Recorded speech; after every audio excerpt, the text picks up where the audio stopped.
Hello students, मैं doctor Manish आपका स्वागत करता हूं अपने यूट्यूब चैनल आयुर्वेदिक क्लासरूम में। आज हम बात करने वाले कुछ इंपॉर्टेंट टॉपिक्स जो हम क्रैश कोर्स में करवाते हैं। देखिए, सबसे पहला जो टॉपिक है अंजलि प्रमाण। तो अंजलि प्रमाण में आपको पूछ सकते हैं किस धातु का प्रमाण कौन सा होता है। तो देखिए, पहले जल सबसे ज्यादा होता है बॉडी में, तो जल का प्रमाण 10 अंजलि। तो 10 से शुरू करेंगे। देखिए 10 अंजलि हो गए जल का।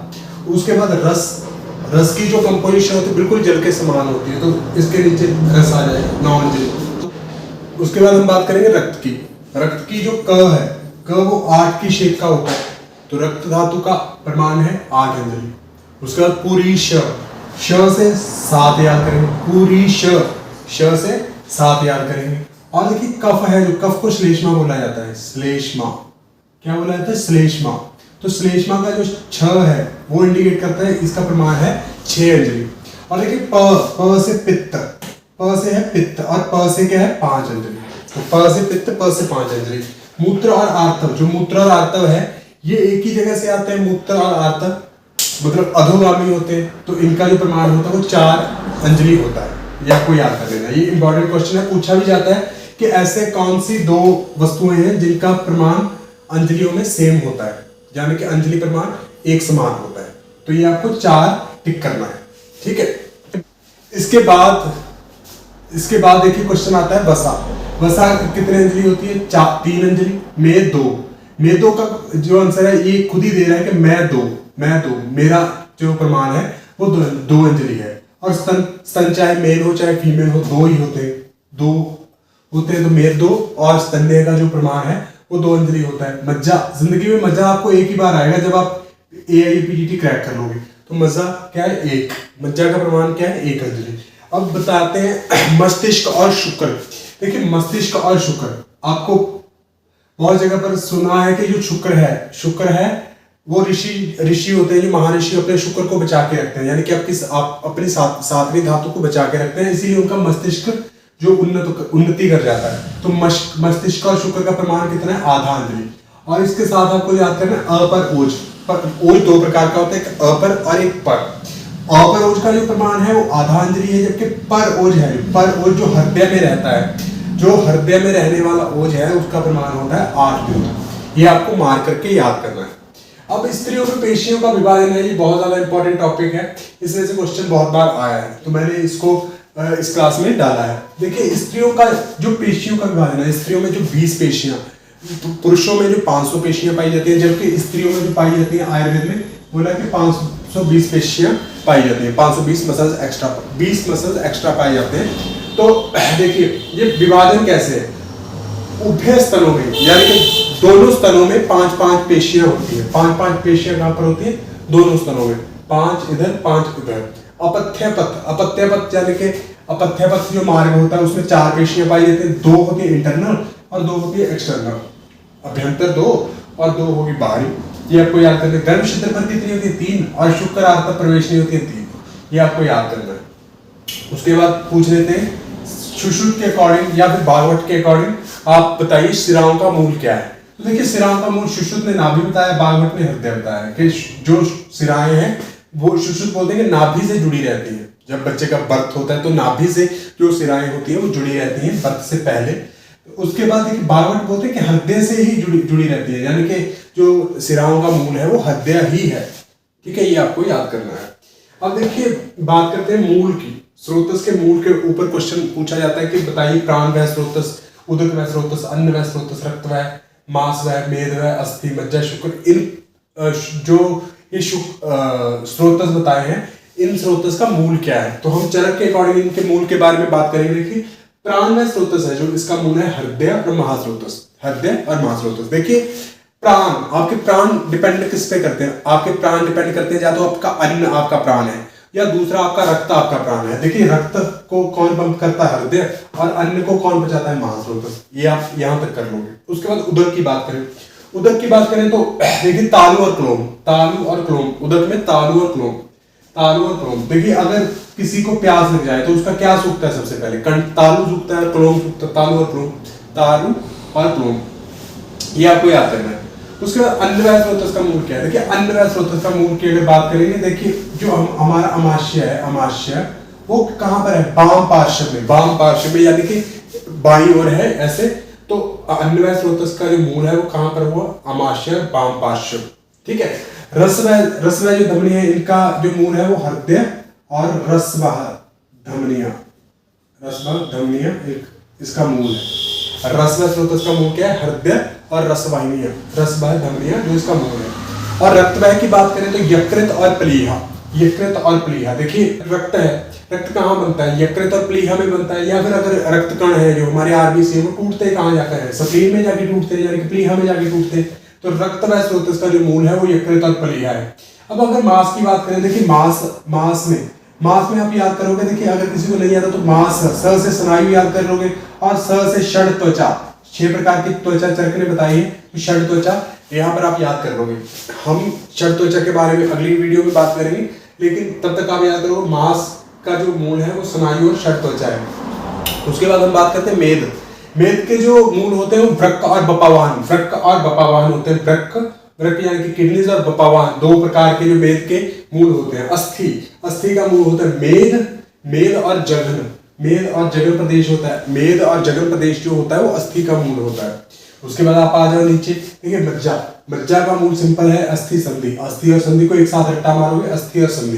क्योंकि एग्जाम में बेटा, देखिए एग्जाम में होता क्या है बेटा, जितना फास्ट आप एग्जाम में ऐसे जो तुच्छ क्वेश्चन हैं जिनको आपने 50 बार पढ़ा है, इसको आपको 20 सेकंड के अंदर आपको टिक कर देना होता है। इन चीजों पे टाइम नहीं वेस्ट करना होता। देखिए बहुत सारे वहां पर ट्रिकी क्वेश्चन भी होंगे, जैसे मैथ्स का कॉलम, वो आपके 1-1, 1.5 मिनट खराब कर देंगे। पर आपको ऐसे जो क्वेश्चन होते हैं, जो 70% जिनमें से सिलेबस आएगा, वो क्वेश्चन आप ऐसे 20 सेकंड में उसका आंसर कर देना होता है, ठीक है। तो देखिए शुक्र का जो मूल है वो वृषण और शेफ होता है। आर्तव का चरक में नहीं बताया। मूत्र का वस्ती और वंक्षण बताया। देखिए किडनी से ऐसे यूरेटर आते हैं, और ऐसे ब्लैडर तक जाते हैं। तो एक तो बस्ती और दूसरा यहाँ पर जो वंक्षण है, वंक्षण जहां से ये यूरेटर क्रॉस करके ऐसे आते हैं, तो ये वंक्षण प्रदेश है जो इसका मूल हो गया। कहाँ, मूत्र वैस्रोतस का। पुरुष वैस्रोतस का आपको पता ही है, पक्वाशय और स्थूलबुद्ध, ये आपको याद करना है, क्योंकि पक्वाशय में ही जो मल है वो कुछ टाइम के लिए स्टोर रहता है। स्वेद का मेद और रोमकूप, ये बिल्कुल रख लेना है आपको, ये इसमें से क्वेश्चन आएगा। देखिए उसके बाद धातु मनों के बारे में क्वेश्चन आ सकता है, धातु मनों के बारे में। ये देखिए धातु मनों के बारे में क्वेश्चन पूछा जा सकता है, धातु के मनों के बारे में। तो देखिए रस का जो मल है वो कफ है, रक्त का है जो पित्त है, मांस का ख आदि का मल है वो मांस धातु का मल है। जैसे सपोज करो नाक का मल हो गया, कान का मल हो गया, ये ख आदि में आते। तो ये क्या है, ख आदि का मल है जो वो मांस का मल है। लेकिन जो अक्षी का मल है, अक्षीविट्ट क्या है, मज्जा का मल है, ये आपको याद करना है। ख आदि का मल है वो मांस धातु का मल है, जो मज्जा का मल है वो क्या है, अक्षीविट्ट। या फिर त्वचा का जो स्नेह है वो किसका मल है, मज्जा धातु का, ठीक है। अस्थि का जो मल है वो केश है, ये चरक बोलते हैं ऐसा। मेद का है जो मल वो स्वेद है। तो ये ऐसा याद करना है आपको। देखिए ओज को शुक्र का मल किसने बोला है, ओज को शुक्र का मल बागभट्ट ने बोला। देखिए यहाँ पर बागभट्ट ने ओज को शुक्र का मल बोला है। लेकिन यहाँ पर देखिए शुक्र की जो उपधातु, ओज को शुक्र की उपधातु किसने बोला है, शरंधर ने। तो आचार्य शरंधर हैं जो, आचार्य शरंधर क्या बोलते हैं, ओज है जो वो आपका शुक्र धातु का उपधातु है। ओज है जो शुक्र धातु का उपधातु है, ये आपको याद करना है, ठीक है। उसके बाद आप आ जाओ, देखिए धातु और उपधातु के बारे में पढ़ते हैं। तो देखिए स्तन्य और रज, चरक बोलते हैं कि स्तन्य और रज, ये रस धातु से बनते हैं। अगर कोई बंदा या कोई स्त्री खाएगी पिएगी नहीं, तो ना तो उसके दूध का निर्माण होगा, ना ही उसको मेंसेस अच्छे से आएंगे। तो ये आपको याद करना है कि स्तन्य और रज है जो रस धातु का उपधातु है। तो ये आपको अच्छे से याद कर लेना। उसके बाद अगर आप रक्त के बारे में बात करोगे तो रक्त धातु है, इसके जो उपधातु है वो सिरा और कंडरा है। सिरा और कंडरा को उपधातु बताया है चरक ने। जबकि शरंधर बोलते हैं कि रज है जो वो रक्त का उपधातु है। र से रज और र से रक्त, क्योंकि रज का जो स्वरूप होता है वो रक्त के समान ही होता है। शरंधर बोलते हैं कि जो रज है वही रक्त का उपधातु है, ये आपको याद करना है।